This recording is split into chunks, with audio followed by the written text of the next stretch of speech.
Bom dia a todos e a todas. É uma imensa felicidade estarmos aqui em mais uma capacitação de bullying. E hoje nós temos essas temáticas tão importantes e tão sensíveis também para a nossa sociedade.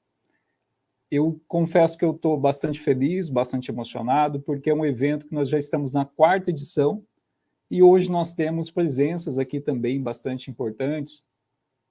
Temos palestrantes do Rio de Janeiro, de Campo Grande, Mato Grosso do Sul, e temos de outras localidades também. Sem mais delongas, eu já inicio a nossa palestra do dia com a nossa querida Glícia Brasil, psicóloga do nosso TJ Rio de Janeiro, e ela vem trabalhando com esse assunto, abuso infanto-juvenil. Bom dia, professora Glícia, como que você está? Bom dia, amigo Michel. Bom dia a todos que estão aqui nos escutando. Estou muito feliz de estar participando. Eu estou aqui fora da minha cidade, vim palestrar ontem num congresso aqui no interior do nosso estado, aqui do Rio, e fiz questão de estar aqui com vocês hoje, porque me encantei pela programação. Essa temática é muito delicada e eu fico muito feliz quando eu vejo essa preocupação coletiva de profissionais com formações diversas, querendo contribuir um pouco com a sua experiência para que a gente possa, então, levar a informação. E informação é poder, informação é mudança de atitude, para que nós possamos, então, auxiliar pessoas e famílias que eventualmente estejam vivendo uma situação e não sabem muito bem dar nome ao que está acontecendo e encaminhamento, principalmente isso, ao que está acontecendo. Então, eu quero agradecer muito esse convite. Eu sou educadora por formação.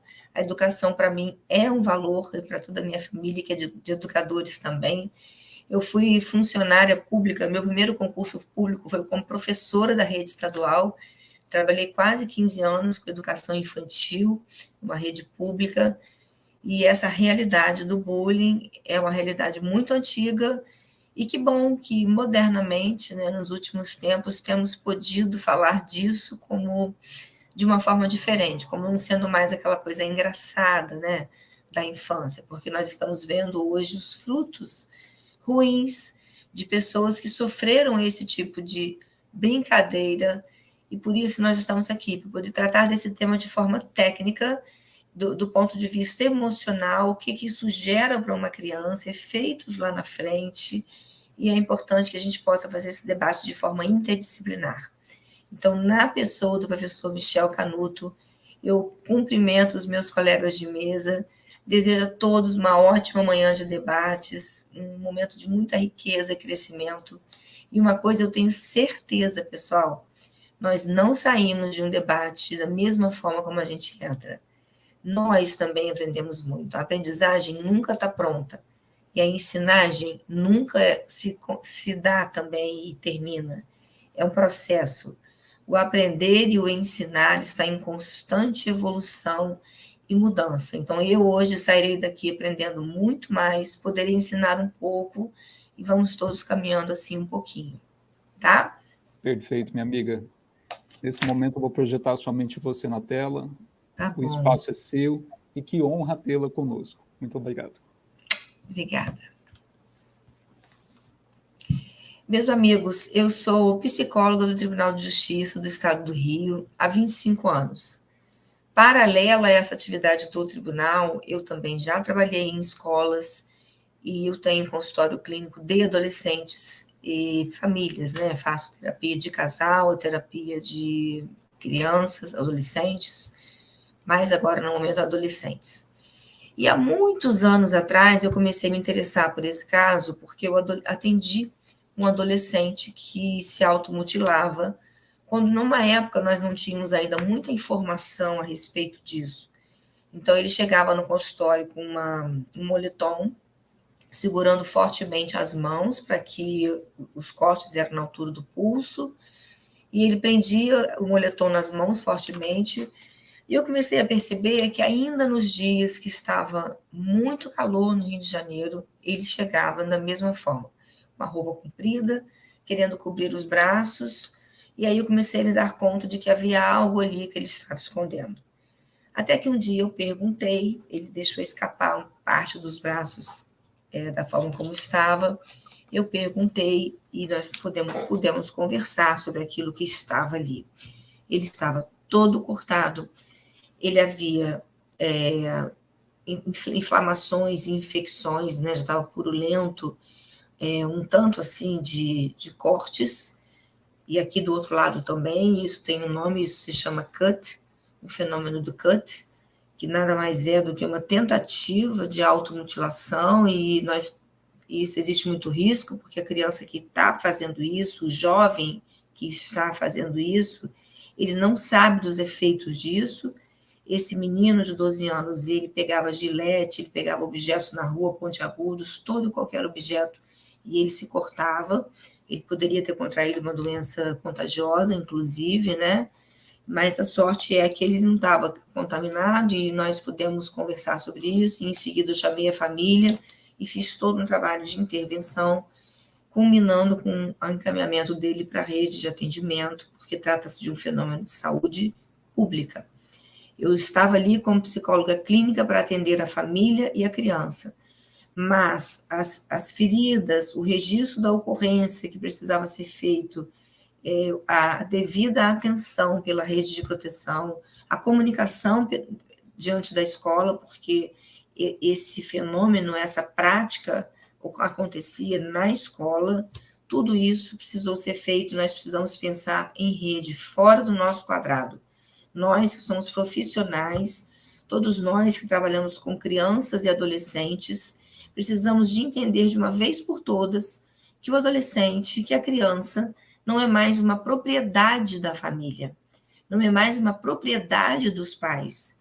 E isso é um conceito bem moderno, trazido pelo Estatuto da Criança e do Adolescente, pela Constituição.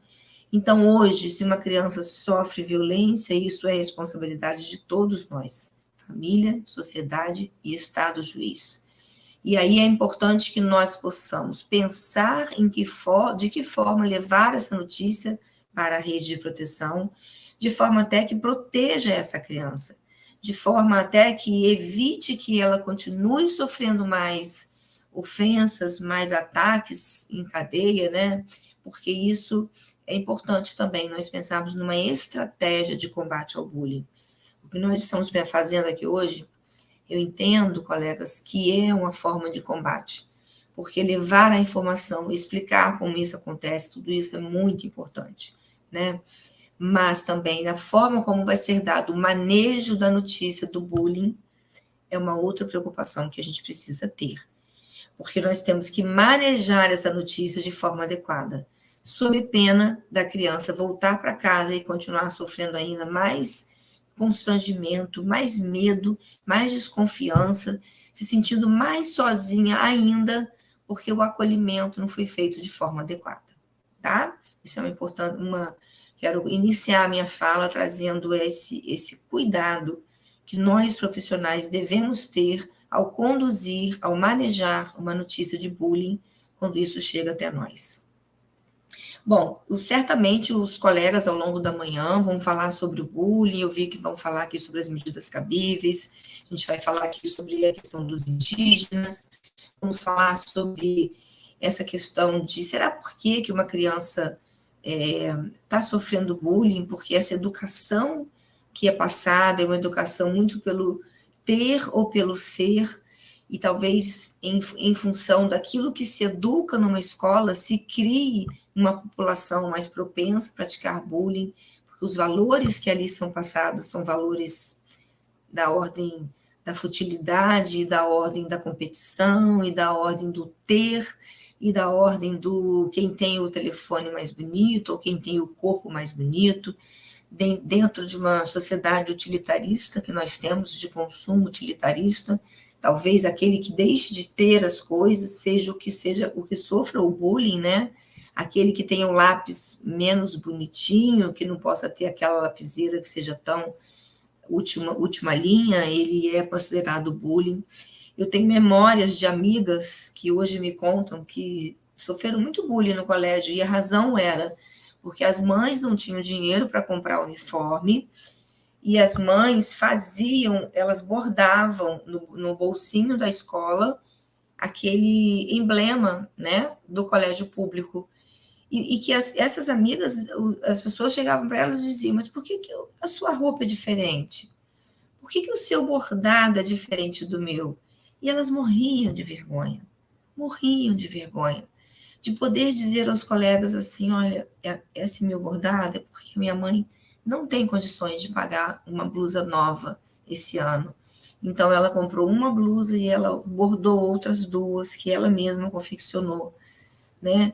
E essa criança que deixa de ter, porque não tem condições econômicas para comprar todo aquele material escolar, ela muitas vezes sofre o bullying, sofre a discriminação. O que é o bullying?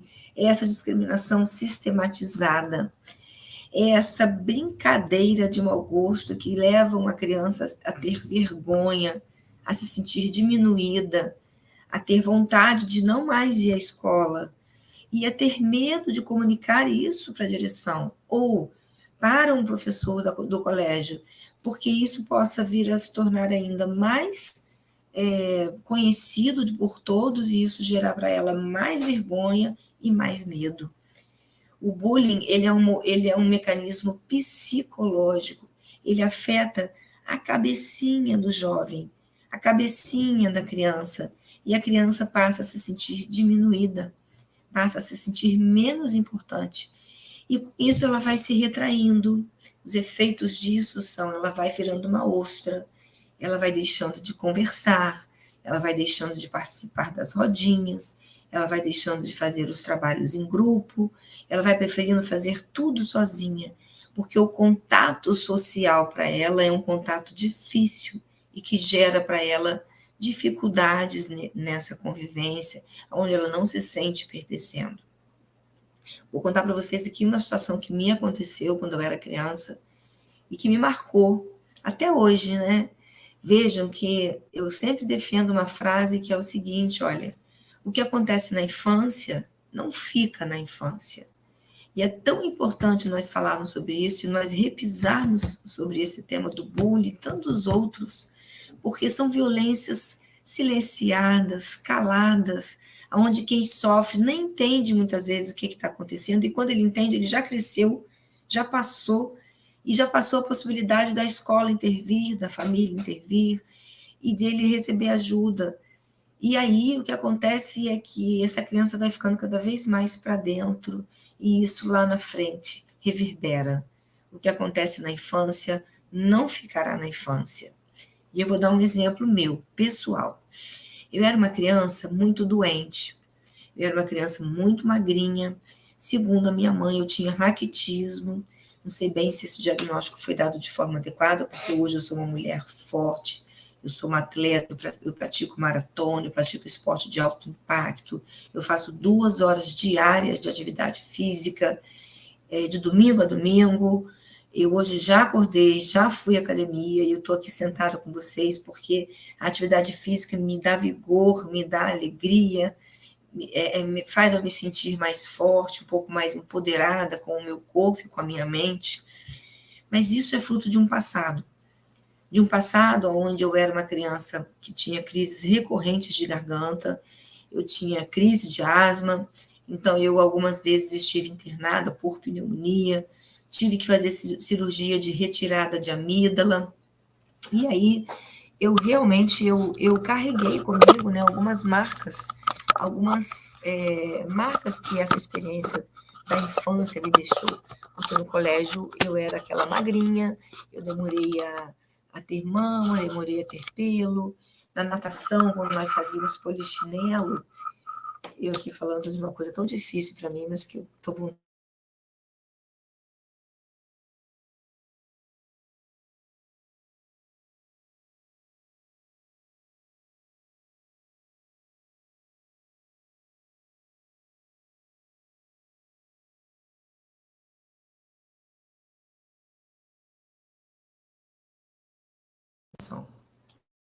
ativei isso, sim. Isso, obrigada, Vanessa, minha querida. E na natação, gente, eu era aquela criança magrinha que era colocada na frente por ser menor e era por ordem de tamanho. Então, existia aquela parte inicial da natação, onde nós fazíamos atividade de aquecimento antes de entrar na piscina para nadarmos, né? E eu tinha tanta vergonha do meu corpo, mas tanta vergonha do meu corpo, porque os meninos ficavam rindo, dizendo, apontando porque eu não tinha peito, não tinha mama, e eu chegava ao cúmulo de colocar um algodãozinho na mama, colocar um sutiã e colocar a alça do sutiã para fora. Então eu ia fazer natação com o sutiã, porque eu fazia questão de botar um algodão e botar a alça para fora, para dizer assim, olha, eu já tenho mama sim, eu já posso usar sutiã. E aquilo me deixava mais ou menos igualada com as meninas, né? Porque elas já eram mocinhas, eu tinha por volta dos meus 12, 13 anos de idade. E aí vinha o grande momento difícil para mim, que era aquele momento de fazer polichinelo. Aquele momento em que você pula, faz polichinelo e atrás ficavam os meninos, as meninas menores na frente, as meninas com um corpo intermediário no meio e os meninos na fila de trás. E era aquele momento em que eu me lembro que eu sofria muito, que eu queria que apagasse, eu queria sair dali, e que eu estava ali naquele momento fazendo a atividade física, e durante aquele tempo os meninos atrás ficavam rindo do meu corpo, porque eu não tinha um corpo. Eu tinha 2 gravetos, assim, 2 pernas magras, 2 braços magros, eu tinha uma saboneteira aqui, né? Essa parte óssea muito funda, e eu tinha muita vergonha. E o que eu fiz para me defender de tudo isso, né? De muito bullying que eu sofri. Os meus pais, eu acho que nem chegaram a saber, porque eu achava que não ia adiantar falar com eles, né? Porque eles tinham também a crença de uma filha doente, que tinha asma, coitadinha, que fazia uso de bombinha, e que eu fazia uso de medicação para crescer, tomei hormônios para crescer. E aí eu comigo mesmo comecei a ler sobre como me tornar uma mulher forte, como ser forte. E comecei a descobrir a prática da atividade física, a prática da musculação, a prática de exercícios de alta intensidade, como forma de compensação de uma fraqueza, porque aquela fraqueza me gerava bullying, e o bullying gera essa ofensa sistematizada, gera essa discriminação sistematizada. Esse é o conceito do bullying, e que acaba por gerar como consequência efeitos para a personalidade de quem sofre essa discriminação. E esses efeitos podem ser variados, podem ser vergonha, baixa autoestima, dificuldade de relacionamento em grupo. Eu, por exemplo, também não conseguia conversar muito com esses meninos. Na hora que nós fazíamos a troca do revezamento do nado medley, nas competições de natação, eu nunca estava ao lado de um menino, porque eles não me deixavam pertencer ao mundo deles. Eu não era uma mocinha que tinha pelo e mama, eu era muito pequena, muito frágilzinha, muito doentinha, e eles achavam que eu não ia nadar bem, então eu não era convidada para as competições de natação, e eu participava dos convites apenas ao lado de meninas, ou quando o convite era para nado livre, nado medley, mas livre, né? Sem dupla, e eu saí vencedora de algumas competições dessas. Eu fui campeã estadual dentro da minha categoria de 14 anos, e o esporte foi me fortalecendo. E vem aqui uma primeira dica importante, né? O que nós podemos fazer para ajudar uma criança que sofre bullying? E eu acho que o encaminhamento para uma atividade física, eu vi que entrou aqui um professor de educação física, é uma excelente alternativa, é um excelente caminho, porque pode sim ajudar muito nesses casos em que a criança está sofrendo esse sofrimento da vergonha, né, passando por tudo isso. Uma outra questão que eu fui chamada a falar aqui sobre isso é a questão do abuso infantil, né? E é muito importante que nós tenhamos também muita maturidade para abordar esse tema, quando esse tema surge dentro da escola. O tema que me foi dado é o abuso infantil, e o abuso infantil ele pode ser de várias formas. Ele pode ser o abuso físico, ele pode ser o abuso sexual, ele pode ser o abuso psicológico. Esse abuso ele pode estar presente todas as formas ao mesmo tempo. E nós que somos educadores, que somos pessoas preocupadas com o desenvolvimento dessa infância, porque, volto a dizer, o que acontece na infância não fica na infância, precisamos entender um pouquinho sobre isso. Vamos começar a falar do básico. O abuso, ele é um mecanismo de violência psicológica e moral. Sempre que há uma situação de abuso, existe a própria palavrinha abuso, traz para nós a etimologia da palavra, ela traz para nós a ideia de que existe um excesso no uso. Então, existe um que é excesso, uso, um uso inadequado, um uso excessivo. Um uso excessivo de algo que poderia ser normal, mas que passa a não ser normal a partir do momento em que aquilo é utilizado de forma inadequada. Então, o abuso infantil, ele muitas vezes, ele é também motivo de bullying dentro de uma instituição. Quantas crianças são vítimas de abusos praticados por colegas dentro da sala, praticados por membros da família, ou praticados, infelizmente, por próprios professores dentro da escola. E existe um padrão comum aos abusos, que é a questão do segredo. Todos vocês já devem ter ouvido falar na síndrome da adição e do segredo. E o que é a adição e o segredo? Bom, o segredo todos sabem, é aquele não falar sobre isso, é aquela proibição de tocar nesse assunto, porque esse assunto é um assunto tabu, velado, e não se pode falar sobre isso, né? Existe uma dificuldade de a criança encontrar um caminho para alguém para se abrir e para falar sobre isso. Então, ela resolve fazer um segredo, e ela faz um pacto de segredo. Um pacto de segredo sem perceber que está fazendo um pacto, no momento em que ela passa a não falar sobre isso. E aí, quando ela deixa de contar para alguém que ela está sofrendo um abuso, seja ele sexual, moral, exploração sexual, físico, e eu vou explicar a distinção entre um e outro, esse abuso passa a continuar acontecendo. E aí vem o que nós chamamos de adição. Então, o ciclo do segredo, ele permite com que se dê continuidade ao abuso, gerando, então, o ciclo da adição.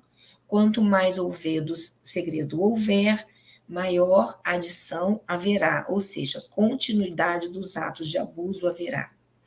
Por isso é importante nós falarmos sobre isso, por isso é importante nós capacitarmos a rede de acolhimento dessa criança, o professor de educação física, o conselheiro tutelar, os próprios pais, com palestras na escola, onde esses pais sejam sensibilizados para tentar perceber o que um filho está sentindo, o filho está mais retraído, sinais do abuso. O filho está mais retraído, o filho não quer conversar, o filho, ele está mais, vamos dizer assim, desconfiado, a criança vai ficando mais arredia, a criança vai ficando aquela criança que não participa das rodas de conversas coletivas, porque ela passa a desconfiar das pessoas. Isso é uma das questões que gera o abuso, né? Um dos efeitos, a criança não confia em adultos estranhos. E, naturalmente, essa criança vai se afastando, vai ficando cada vez mais fechada, cada vez mais se sentindo sozinha, cada vez mais se sentindo vítima de uma grande injustiça e sem poder falar sobre isso, porque ela não encontra acolhimento sobre isso. E aí vai uma orientação para quem está trabalhando com criança, para quem está na linha de frente, para quem é a porta de entrada de uma notícia de abuso, que é a escola. A escola é uma grande porta de entrada das notícias de abuso, porque é a escola que recebe essa criança cotidianamente.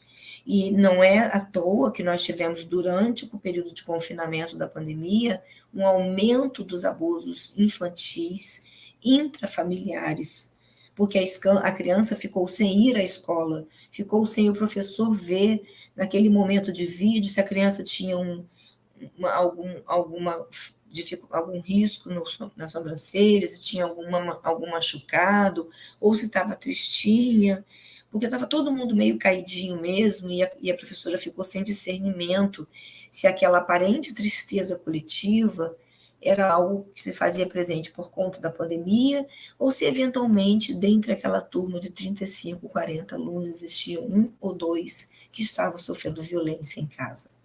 Né? Isso é algo para a gente pensar. Eu acredito que essa falta do acesso à escola acabou gerando a adição. O segredo, a criança não tinha para quem falar, ela não tinha com quem conversar, e ela não confiava nas pessoas da própria casa. Lembrando que na maior parte dos abusos, os abusos são praticados dentro de casa, por adultos que fazem parte da vida da criança. Em torno de 80%, é um índice muito alto estatístico, confirmado pelo IBGE e pela Sociedade Brasileira de Pediatria. Em torno de 80% dos abusos são praticados dentro de casa. E como é que fica para uma criança, uma pessoinha em formação, que ainda tem muito medo desse adulto, que ainda é muito vulnerável psicologicamente e fisicamente, poder falar sobre isso? Porque muitas vezes ela já tentou, gente, a criança, ela dá sinais. A criança, quando chega a falar para alguém, e muitas vezes o adulto que primeiro recebe essa notícia, ele fala assim, poxa, mas por que você não me avisou antes? É porque ele não conseguiu ouvir antes. A criança já vinha dando sinais, tendo sintomas de agitação, de um humor deprimido, do CUT. Eventualmente, o CUT faz parte desse repertório da depressão, onde ela tem algo por dizer e não consegue colocar em palavras, e ela se mutila como forma de chamar a atenção, de expiar a culpa, porque é muito comum que a menina ou o menino vítima de abuso se sintam responsáveis pelo abuso. É bem comum esse sentimento. E aí, esses abusos foram acontecendo, a criança foi dando sinais, mas o adulto continua cego. O adulto continua sem entender. E aí, uma coisa que eu vou passar para vocês também como orientação, que eu aprendi, quando nós trabalhamos com esse tema do abuso, que é um tema tão delicado, nós precisamos estudar e nós precisamos de criar os nossos recursos internos para acolher. Porque uma criança não vai falar de abuso para ninguém se ela não se sentir segura o suficiente para contar um segredo. Ela precisará desse adulto ser capaz de acolhê-la, olhar nos olhos, nesse primeiro momento apoiá-la, acreditar nela, acreditar que ela está sendo vítima e conversar com ela da seguinte forma: olha, você não tem responsabilidade. Existe uma diferença entre responsabilidade e participação. Antigamente, quando eu comecei a trabalhar no tribunal e eu fiz algumas capacitações de abuso, nós aprendíamos que uma fala importante de se ter com a criança, nesse momento de acolhimento, era: você não tem nada a ver com isso. E nós repetidamente fizemos isso. E eu aqui me penitencio, aqui faço uma meia-culpa, porque quando você diz para a criança que ela não teve nada a ver com o abuso, você está retirando a criança da cena do abuso e você está dificultando que ela possa te contar algo. Você está dizendo que ela não estava ali. Você está negando que ela tenha vivido uma realidade de abuso. E isso gera dificuldades para ela. Então, felizmente, a gente está aqui se aperfeiçoando, se capacitando, e nós estamos aqui nos aprimorando, eu, vocês e todos nós. Eu até hoje estudo sobre isso, não paro de estudar, o estudo tem que ser rotínuo, continuado, porque mudam os nomes, mudam as siglas, mudam os conceitos, mudam os parâmetros, aquilo que antes era brincadeira como bullying, hoje não é mais, é violência psicológica tipificado na lei do depoimento especial contra crianças e adolescentes. Existem manejos para essa situação, existem hoje mecanismos de treinamento para que alguém possa ajudar uma criança que está sendo vítima dessa situação. Então, é muito importante essa capacitação continuada. Peço licença a vocês que o ar aqui está muito frio. E aí, pessoal, lá atrás, quando eu comecei a trabalhar com o tema do abuso, eu aprendi que nós devíamos dizer assim para uma criança: olha, criança, você não teve nada a ver com isso. Você não tem nada com isso. Essa cena não te pertence. E isso é errado, pessoal. Nós não devemos abordar uma criança dessa forma. Nós, educadores, psicólogos, devemos fazer uma distinção importante entre responsabilização e participação. Sim, vou dar um exemplo da abordagem dos pais. Os pais, quando eles souberem que uma criança foi vítima de abuso em algum lugar, a primeira coisa que eles precisam fazer é entender qual dos dois tem mais estrutura para acolher sem culpabilizar. Isso é importante, porque é necessário que o adulto que converse com a criança não a responsabilize, não a culpabilize, porque a criança não tem culpa. Ainda que a menina tenha, vamos imaginar aqui, uma mocinha que está em desenvolvimento, que possa ser sensual, que possa gostar de usar um batom, que possa se encher de enfeites e de bijuterias, e prender o cabelo, e talvez usar uma roupa mais curta ou mais justa, ou dar aquela impressão de ser mais madura, né? E talvez isso passe uma sexualização um pouco mais precoce. Ainda é assim, ainda essa menina é uma menina, é uma criança, e é necessário que ela seja vista dessa forma, e nós não podemos em nenhum momento retirar desse adulto a função que ele, adulto, tem que ter, que é de dar o limite. Esse adulto não pode avançar o sinal, ainda que a menina se jogue nos braços dele. Vamos falar agora de situações possíveis. Uma jovem de 14, de 15 anos que se apaixona por um professor da escola. E ela passa a ir todos os dias para o colégio muito arrumada, muito bonita, já mesmo querendo se enamorar do professor, ter com ele uma relação amorosa. E esse professor fica encantado com essa moça, porque ela é inteligente, ela é articulada, ela é bonita, ela é sorridente, e eles se aproximam, eles se tornam amigos, ele passa a responder as perguntas dela, ele passa a enviar textos para ela ler em casa, e essa amizade vai se estreitando. Porém, lá na frente, se ele passar o sinal, terá sido ele o grande responsável. O professor, o adulto, o pai, a mãe, a escola, sempre é responsável por algo que não é adequado para a idade da criança, por algo que é excessivo, por esse abuso mal feito da infância, das ingenuidades da infância. Porque o que era o ser criança?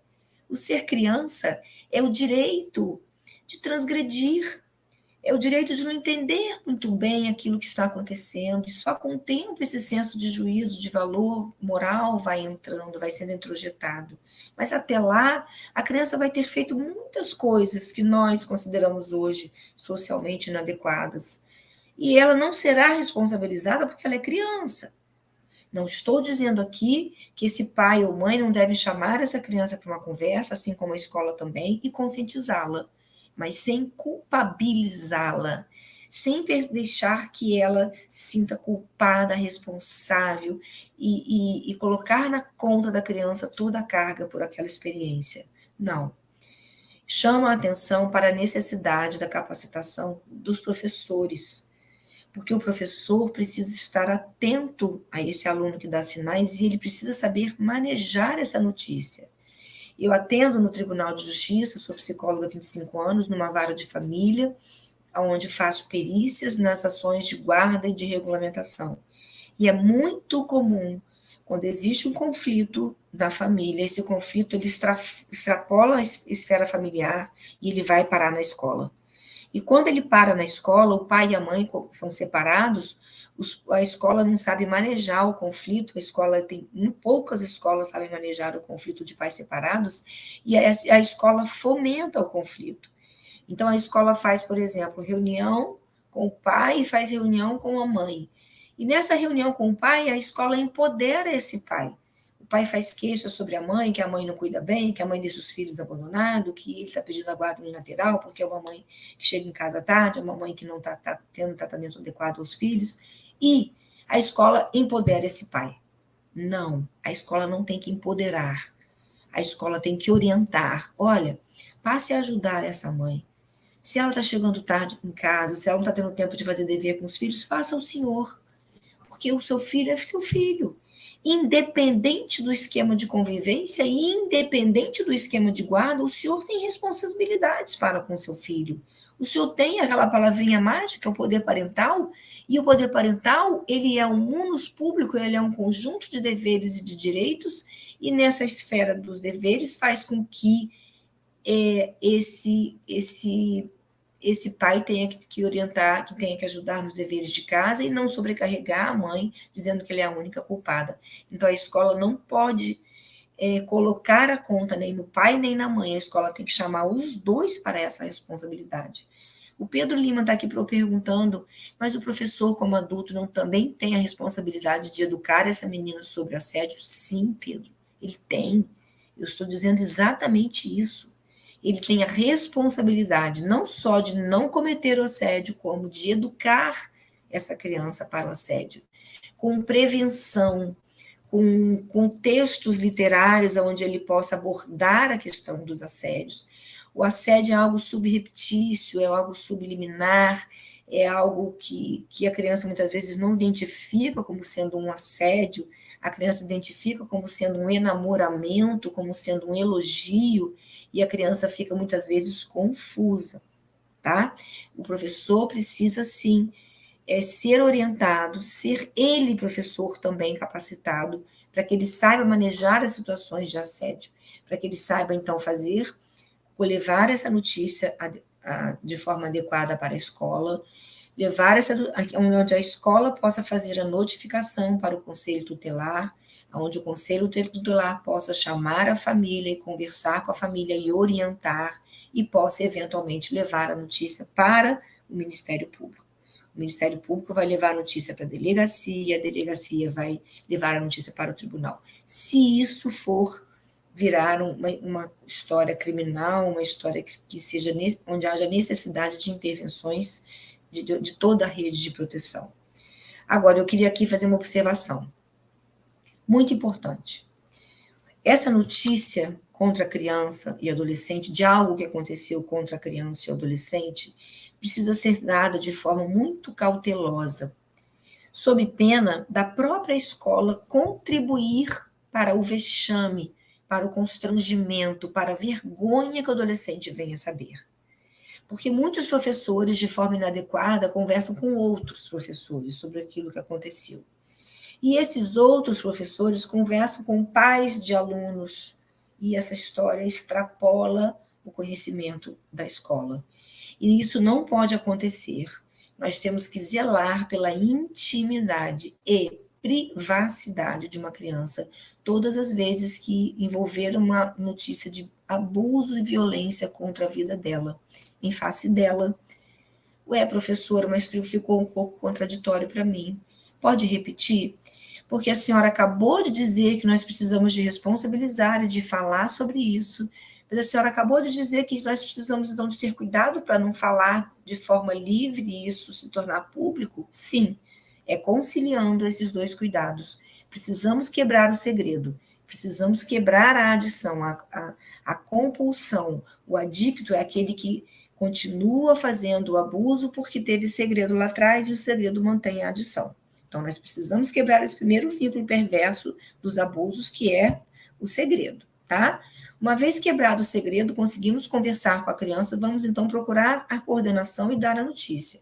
Tudo isso de forma delicada, de forma discreta, de forma adequada, com a reunião sendo feita, sem que seja no horário do recreio, onde essa criança é retirada do recreio para ir lá falar na direção, e ela volta para a sala de aula totalmente constrangida, porque alguém falou com ela algo grave, algo sério, e ela não consegue nem se concentrar no resto do dia no colégio. Não. Essa notícia tem que ser dada fora do horário de expediente. A escola chamando a família, onde outros alunos não vejam o pai daquela criança entrando na escola, e aquilo vai gerar um zum, zum, zum danado. Por que o pai da fulaninha está vindo aí? Por que a mãe do ciclano está vindo aí? Não. Isso tem que ser de forma muito discreta, e a escola precisa se responsabilizar, porque isso é muito importante para a vida dessa criança. Ela vai crescer, ela vai se tornar um adulto, e essa história, volto a dizer, o que acontece na infância não fica na infância. Essa história, se ela se tornar publicizada em demasia, ela vai gerar danos emocionais para essa mulher adulta, dificuldades de ter uma relação sexual saudável com o seu futuro parceiro ou futura parceira, e nós precisamos de ter esse cuidado do manejo da notícia do abuso dentro da escola, porque isso pode virar bullying, isso pode virar uma discriminação, isso pode virar motivo de vergonha e constrangimento para ela, e é tudo que nós queremos evitar, tá bem? A Lidiane Abreu da Silva está perguntando, e quando o professor, deixa eu subir aqui a notícia, vai tratar do assunto assédio, a família acha errada e processa a escola e processa o professor? Puxa, Lidiane, eu aqui me solidarizo, e eu vejo que sim, muitas vezes o professor acaba sendo chamado como para testemunhar, rolado como testemunha, visto como alguém que é um algoz, porque ele denunciou, né, um abuso, e a família não entende isso como sendo um gesto de cuidado, a família se ressente. Mas eu quero explicar aqui para vocês ficarem menos culpados, né? Que é o seguinte, olha, uma das coisas que faz parte do ciclo do abuso, gente, quando ele é intrafamiliar, é a negação, né? Quando a escola chama a família para dizer assim, olha, tem alguém dentro de casa abusando dessa criança, porque ela está dando sinais, ela tem tido situações aqui de constrangimento, sofrimento, de cut, de isolamento, de depressão, de dificuldade de relacionamento com os colegas, agressividade, baixo rendimento escolar. A escola precisa estar ciente de que o movimento comum que acontece nisso, quando a escola faz isso, é que a família se feche numa caixinha, num movimento de autoproteção. A autopreservação familiar é um valor para uma família disfuncional. E uma família disfuncional que não protege seus filhos, ela encoberta as suas dificuldades. Ela não quer publicizar as suas dificuldades, ela não quer o dedo de um terceiro apontando para aquilo que está estranho dentro dela. E aí recebam vocês, professores, a minha solidariedade, o meu apoio, que sou professora, eu fui professora da rede pública durante muitos anos e lidei com essa realidade durante algum tempo. Nós, professores, somos hostilizados porque nós somos aqueles que apontamos, que denunciamos aquilo que estava sendo velado e acontecendo durante muito tempo dentro da casa. E nós não podemos deixar de fazer a notícia, porque nós somos a porta de entrada das violências da criança. A criança não tem outro espaço a não ser o colégio. E aí eu digo para vocês, olha, não liguem com a hostilidade dos pais. Se importem menos com o que esses pais possam fazer. Os pais vão responsabilizar a escola, vão punir a escola, porque o fato se deu dentro da escola. Isso é uma outra discussão. Isso é uma discussão de responsabilidade civil, onde o professor não terá responsabilidade e a instituição de ensino, sim, terá responsabilidade, inclusive por deixar, por omissão, por deixar de capacitar seus membros para lidarem com esse tipo de situação. Isso é uma outra questão que eu posso até citar exemplo aqui de situação. É de fato um assunto bem delicado, mas eu volto a dizer em relação à questão da nossa importância de termos coragem para falar. Nós não vamos dizer que teve abuso, nós não vamos dizer quem é o abusador, porque isso não nos interessa. Essa prova será feita lá na frente, no tribunal. Nós fazemos parte daquela rede de proteção que faz a chamada escuta especializada.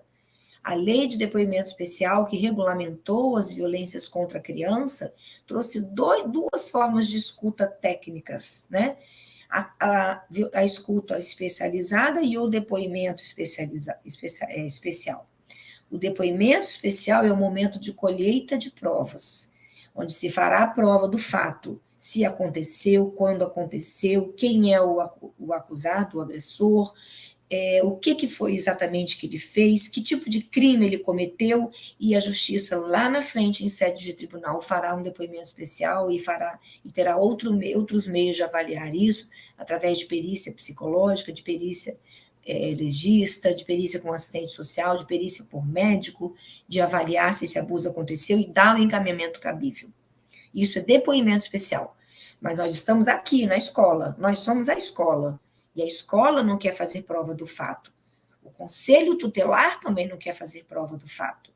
Nós queremos conduzir, nós queremos dar encaminhamento em rede. Apenas isso, pessoal. E o nosso papel é escutar de forma a acolher o que essa criança tem para dizer, comunicar à família, porque também é um direito da família de entender que aquilo foi dito, e dar encaminhamento. Olha, daqui para frente vocês procurem um conselho tutelar. E vão lá e conversem e procurem uma ajuda de terapia, se possível. Às vezes a escola já oferece esse serviço, e aí a criança vai ser dada a essa criança um encaminhamento adequado.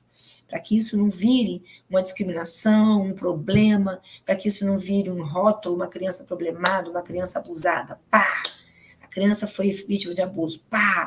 E começa aqueles cochichins. Sabia, fulano, que a fulaninha foi vítima de abuso? Sabia que o fulaninho foi vítima de abuso? Não. Nós não queremos isso.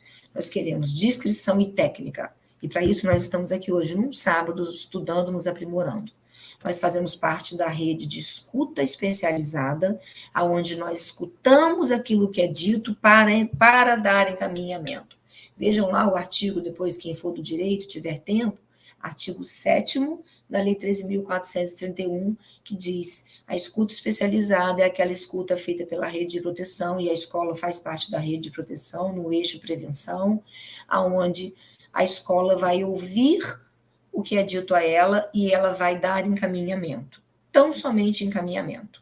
Não vai ficar perguntando 1000 vezes quem fez, o que fez, quantas vezes fez, se botou dedo, se botou língua, aonde que ela estava. Não, o professor não vai perguntar isso, não deve perguntar isso, porque isso é invasão da esfera de atribuições dele, tá? A Nancy Turibio, sou professora de educação infantil, e esse é um assunto muito delicado, difícil de ser tratado nessa idade, mas não é impossível e nítido. Não é sempre nítido, Nancy. É muito difícil. Tem crianças que demoram anos para falar sobre isso. Tem crianças que passou a vida toda escolar em silêncio. E chega algum momento da vida, ou por terapia, ou por vivências pessoais na família, que ela se empodera e se encoraja para falar. Tem crianças que chegam a ficar grávidas dos seus próprios pais, dos padrastos, dos tios, dos avós, e na adolescência fazem muitos abortos, porque não podem falar sobre isso, e a escola às vezes nem percebeu, porque a criança usa calça muito apertada, a criança usa roupas largas, e a escola não percebeu que a menina estava grávida. Isso acontece, né? Todas essas situações são muito tristes e elas acontecem. Músicas cada vez mais desmoralizando as mulheres, sexualizando o corpo e sendo cantadas por crianças cada vez menor. Sim, existe também uma apologia, né, uma certa apologia a essa sexualização precoce. Isso muito me preocupa como psicóloga, porque eu tenho visto uma banalização, né, disso. Hoje as crianças têm acesso às redes, ao TikTok, ao celular, ao YouTube, ao Instagram, e eu tenho atendido no tribunal situações bem extremas de crianças vítimas de violência, e que essa violência está escapando aos olhos da escola e escapando aos olhos da família. Atendi recente uma criança, só para contestar, o Tiago Delasta está falando que a maioria da violência e abuso contra crianças e adolescentes se dá por alguém próximo ou dentro da família, fator que torna bem delicado tratar do assunto com a família. É isso mesmo, Tiago, 80% é intrafamiliar. E olha o que aconteceu com essa menina, que eu vou contar o caso agora concreto. Essa menina, ela estava fazendo sexo com animais, né? Ela estava assistindo durante a pandemia vídeos de YouTube de zoofilia, e ela passou a praticar sexo com os animais da casa. Ela tinha 10 cachorros em casa e tinha um pitbull, especialmente esse, que era o maior, e ela era muito apaixonada por ele. A menina passou a fazer coito, simular coito com esse cachorro. Ela fazia xixi, esfregava o pintinho do cachorro no xixi, o cachorro ficava com o pintinho duro, ela baixava a calcinha, ficava de quatro, e ela colocava o cachorro em cima dela, e eles ficavam ali brincando do coito, imitando um coito de adulto, tá? Eu não entendi se houve aqui penetração ou não, porque eu vi vídeos e fotos, e durante a minha conversa com essa menina no tribunal, porque essa história foi parar no Tribunal de Justiça, não ficou claro para mim se teve ali penetração ou não, mas isso talvez também não importasse tanto, né? Porque o que importava era o abandono digital que essa criança estava. Ninguém viu que ela estava vendo vídeos e praticando diariamente isso, porque era compulsivo. Ela estava todos os dias e mais de uma vez por dia fazendo esse tipo de situação. E a segunda coisa que me chamou a atenção foi que a família não soube lidar com isso. A família lidou com isso minimizando, brincando. A tia passou a filmar a criança fazer isso e rir. O pai passou a filmar a criança fazer isso e rir. E a tia enviou um vídeo para a mãe: olha, fulana, sua filha, olha de que ela está brincando, olha quem são os novos amigos de brincadeira dela. E aí, quando mostraram para a mãe a criança fazendo isso, a mãe se mudou de cidade, quem tinha guarda era o pai, e foi lá buscar a filha, houve uma busca e apreensão e trouxe a filha para o Rio de Janeiro, e o processo passou a tramitar no Rio de Janeiro. E passamos nós, profissionais, a pensar, e eu atendi essa menina durante um tempo, o que fazer? Ela retornaria para a volta da guarda materna e do pai, porque ela morou desde que nasceu lá, desde de 1 ano de idade, ela já está com 10 anos de idade, ela não tem vínculo de afeto formado com a mãe, ou ela se manteria no Rio de Janeiro, morando com a mãe, já que isso aconteceu lá durante o tempo que ela morou com o pai, e a família não soube manejar, né? E aí eu conversei muito com todos, fiz contatos de vídeo com a família do pai, conversei com a avó paterna, com a tia paterna, com a esposa do pai, com o pai, conversei com a mãe aqui no Rio, conversei com a atual companheira da mãe, que a mãe se casou aqui com uma moça aqui no Rio, e aí fiquei entre a cruz e a espada. Nós não somos juízes, nós não temos que decidir nada, mas o laudo, que é um documento importante que nós produzimos em vara de família, e ele está regulamentado no artigo 13 da Resolução 6 de 2019, do Conselho Federal de Psicologia, o laudo nos obriga a emitirmos uma posição. O laudo, diferente do relatório, existe diferença técnica para o nosso Conselho de Psicologia entre laudo e relatório. O relatório ele é um documento apenas descritivo. O laudo é um documento onde você descreve e você se posiciona. No meu posicionamento, eu fui favorável que se não tivesse a guarda com a mãe, porque não havia elementos de convicção sobre como era a família do lado do pai. Isso vai precisar ser feito, e eu sugeri que fosse feito por carta aplicatória um estudo social e psicológico da família, para avaliar exatamente os impactos, como é que esse escape aconteceu, como é que uma criança ficou na pandemia tendo acesso livre a conteúdo livre de internet, por que essa tia e esse pai filmavam e eles achavam graça nesse comportamento?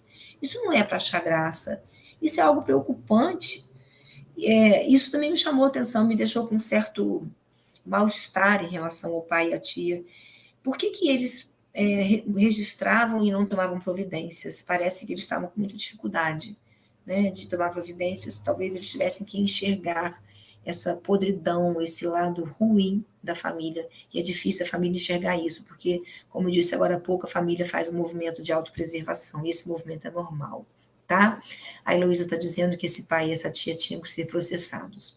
Sim, isso é uma questão que podemos pensar, mas não teremos tempo aqui de discutir. Finalizando minha fala, né, por exemplo, exato, já vou me despedir, eu vou responder a última pergunta aqui de como devemos agir em relação à pessoa que pratica o bullying, principalmente quando é outra criança.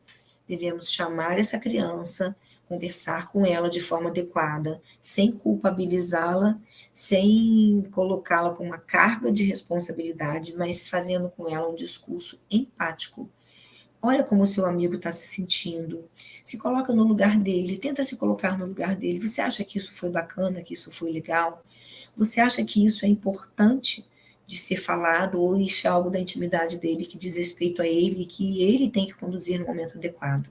Então, esse discurso da criança não deve ser um discurso de responsabilização, nem de culpabilização, mas sim de sensibilização, de sensibilizá-la para que aquilo que ela fez não gerou frutos bons, para que ela evite de fazer de novo, e que ela pode também vir a ser vítima, fazendo com que ela se coloque no lugar do outro. A criança precisa exercitar a empatia. Esse senso de moral, esse juízo de valor se dá com esse exercício. Vamos pensar no coleguinha? Vamos pensar se foi legal isso que aconteceu, isso que você fez? E é assim que a gente conversa com uma criança, com muito amor, com muita paciência, sensibilizando-a e sempre trazendo ela para se colocar no lugar do outro, né? Porque é assim que ela passa a entender o social, a introjetar o social, que a criança, via de regra, pessoal, ela é egocêntrica por natureza, e somos nós, educadores, pais e mães, sociedade civil, os responsáveis para gerar na criança esse senso moral e esse senso social de coletividade, tá bom? Passo a palavra para o meu amigo Michel Canuto, para que a gente possa encerrar a nossa palestra. Minha amiga, excelente, viu? Que manhã, não só de conhecimento, mas também de instrução técnica.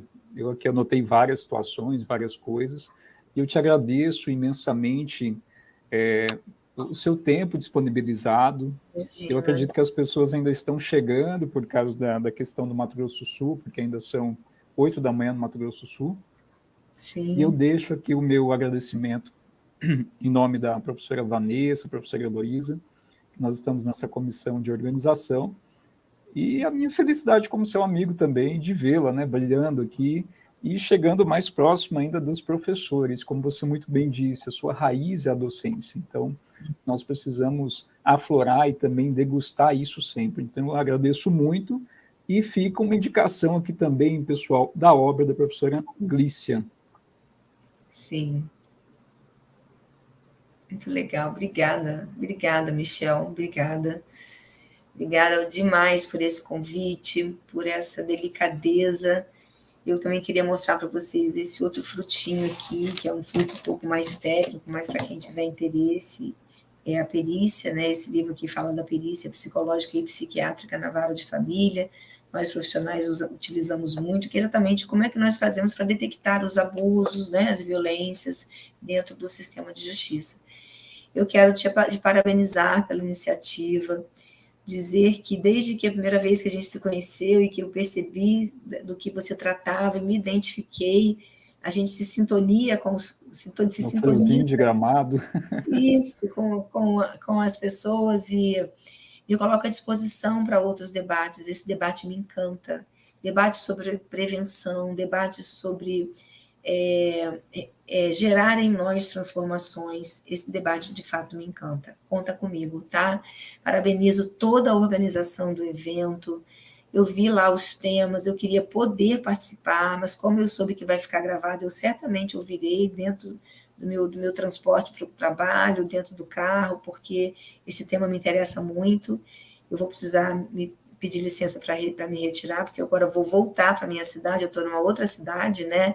Mas quero agradecer muito a gentileza, a oportunidade de estar aqui com vocês, conversando um pouquinho, falando um pouco dessa experiência, e mais uma vez parabenizando por esse grande evento, porque a educação transforma. Eu acredito na força da educação. A educação, ela é algo que move, ela é algo que transporta o sujeito, retira uma pessoa de uma realidade e coloca em outra realidade, né? E isso que a gente fez aqui, de trazer informação e poder, cada um pensando como pai, como mãe, como professor, como conselheiro tutelar, isso é muito importante, isso é necessário. Então, eu quero só agradecer, só gratidão. Queria deixar um recadinho, quem quiser me segue lá no Instagram, @Glícia Brasil com Z, e eu também criei um aplicativo chamado Glícia Brasil. Está disponível no Apple, quem tiver iPhone, Apple Store, gratuitamente, só baixar, e está disponível no Google Store para quem tiver Android. Lá eu tenho vídeos, mini aulas, tenho indicações de artigos, tenho modelos de documentos, de laudo, de relatório, vários artigos lá para a gente refletir. Então, eu convido vocês a fazer parte desse aplicativo que está muito bacana. E mais uma vez agradecendo e me despedindo. Beijo, gente. Muito obrigado. Tchau, tchau, meu amigo. Tchau.